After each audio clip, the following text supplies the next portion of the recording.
I'm Letty McHugh. I'm an artist and writer, and we're here at the Attenborough Arts Centre in Leicester to talk about my exhibition Anchorage. In the first COVID lockdown, I was also experiencing a relapse of my chronic illness, so that resulted in me spending quite a few weeks in a darkened room and sort of trying to cope with that. In that time, I remembered about the practice of medieval hermits, and particularly anchorages. So anchorages had their own cell within churches where they kind of lived scholarly lives of quiet contemplation. There was a particular medieval figure, sort of early Anglo-Saxon, called Saint Cuthbert, who I knew about from going on family holidays to Lindisfarne as a child and teenager. So he isolated himself on Lindisfarne. And I guess I started to think like maybe he knew the secret to how to be alone that could help me cope with being alone at this difficult time in my life. There's these famous sheds on Lindisfarne that are made out of upside down boats.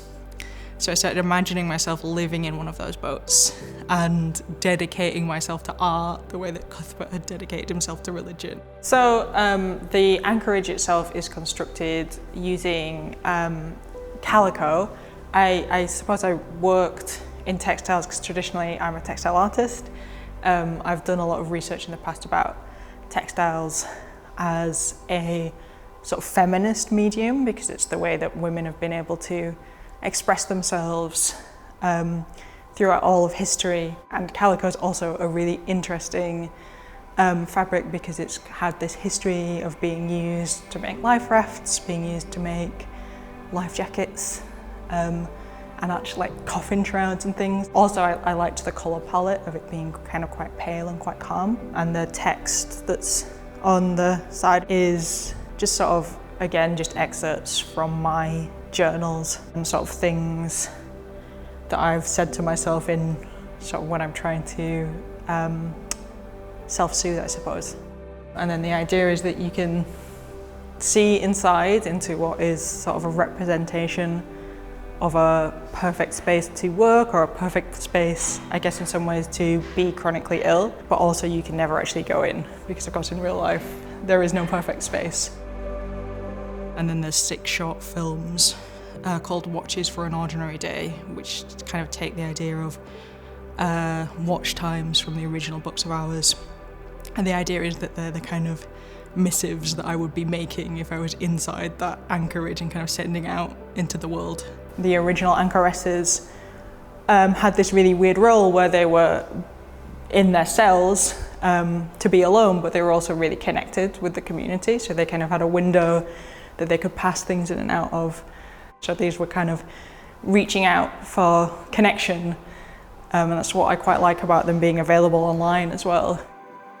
I remembered this idea of medieval books of hours, which were basically, as I understood them in that moment, they told you what to like think about for every hour of every day of the year. And it would be really cool to have something like that for the modern time, for someone like me, but I also didn't really want a religious text. I actually made a full silk embroidery cover that's kind of got pearl beading on it to scan in to make this book cover. It's sort of a collection of poetry and lyric essay.